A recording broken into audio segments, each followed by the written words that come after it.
আমার বিত্তবানদের ভোটের যে মূল্য আমার একজন শ্রমিকের ভোটের একই মূল্য।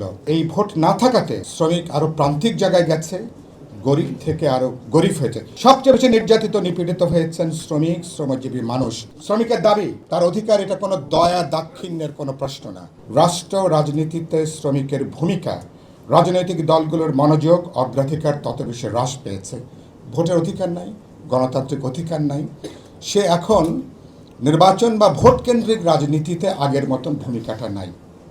এবং এবার যদি ভোট দেবার যদি সুযোগ যেটা তৈরি হয়েছে, আশা করি 12 ফেব্রুয়ারি হলে, যে কারণের জন্য এখন বিভিন্ন রাজনৈতিক দল বা সংগঠনকে তারা যদি যেখানে বিবেচনার মধ্যে নেন যে শ্রমিকরা ভোট দিতে পারবে, আমার বিত্তবানদের ভোটের যে মূল্য আমার একজন শ্রমিকের ভোটের একই মূল্য, তো এই ভোটটা, এই ভোট না থাকাতে শ্রমজীবী মানুষ আরও অধিকারহীন হয়েছে, শ্রমিক আরও প্রান্তিক জায়গায় গেছে, গরিব থেকে আরও গরিব হয়েছে। সবচেয়ে বেশি ক্ষতিগ্রস্ত হয়েছে ভোট অধিকার না থাকাতে, গণতন্ত্র না থাকাতে শ্রমিক, শ্রমজীবী মানুষ। এই সত্যটাকে আগে আমরা বিবেচনার মধ্যে আমরা নিই, ফলে তার অধিকারের জায়গাটা, এই জায়গাটাকে আমরা একটু এটাকে বিবেচনার মধ্যে আমরা রাখি। দুই হচ্ছে, আমাদের এখানে একটা শ্রম সংস্কার কমিশন হয়েছে। আমাদের এই যে ভাই এখানে উত্থাপন করলেন, তারা অনেক দিন ধরে কাজ করেছেন, অনেকগুলো বিষয় সামনে নিয়ে এসছেন। তারা অসাধারণ কাজ করেছেন। অন্তর্বর্তী সরকারকেও তারা দিয়েছেন। কিন্তু আমরা জাতীয় ঐক্যমত্য কমিশনে যে 5টা বিষয় নিয়ে আলোচনা করেছি, সেখানে শ্রমখাত অগ্রাধিকারের বিবেচনার মধ্যে সেখানে আসেনি। 7.5 কোটি মানুষ যারা শ্রম বা শ্রমের সাথে যারা প্রত্যক্ষভাবে যুক্ত, জাতীয় অগ্রাধিকারের পর্যায়ে সেখানে আসেনি। এটা নিয়ে কোনো দেন দরবার, কোনো কথা বলা, কোনো উদ্যোগ নেওয়া, তাহলে দেশের প্রায় অর্ধেক মানুষ যার সঙ্গে যুক্ত, সেটা আপনার কোনো জাতীয় অগ্রাধিকারের ভেতরেই নাই। তো অন্তর্বর্তী সরকারের অভ্যুত্থানের মধ্য দিয়ে যে সরকারকে আমরা দায়িত্ব দিলাম, ক্ষমতা বসালাম, এরকম আরও অনেকগুলো গুরুত্বপূর্ণ, নারী থেকে শুরু করে নারী কমিশন, অনেকগুলো কমিশন, এগুলো বাস্তবে তেমন কোনো আলোর মুখ দেখেনি। বরং একই রকম গত 1.5 বছর একই জিনিস শ্রমিক নানা অংশীজন কথা বলেছেন, আলোচনা করেছেন, আর তাদের দাবি দেওয়া কিছু কিছু পূরণ হয়েছে।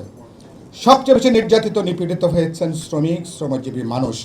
লক্ষ লক্ষ শ্রমিকরা কাজ হারিয়েছেন। শ্রমিকের ন্যায্য দাবিকে, অধিকারকে তারা ষড়যন্ত্র মনে করে। আরে বাবা, আপনার শ্রমিকের দাবি, তো সেই দাবি যখন রাস্তায় নামে বলে কি কারখানার বিরুদ্ধে ষড়যন্ত্র চলছে, মানে একটা ষড়যন্ত্র তত্ত্ব।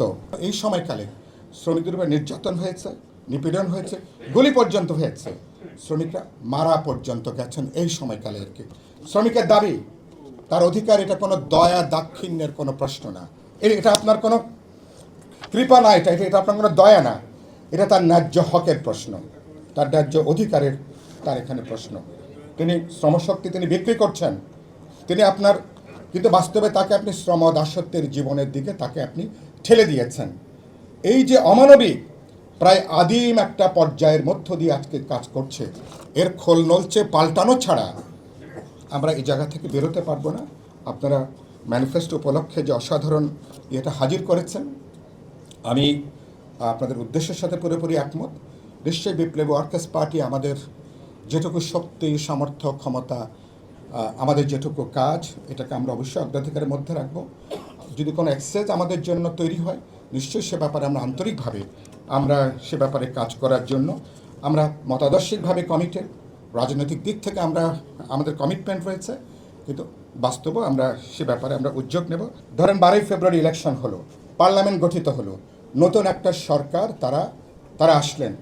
এরপরে এই দলগুলো, যেই দলগুলোকে ইশতেহারে আপনি এরকম ইশতেহার হাজির করবেন, নির্বাচনের আগে এই দল যারা আপনারা পার্লামেন্টে আছেন, আপনাদের ইশতেহারে এই বিষয়গুলো ছিল।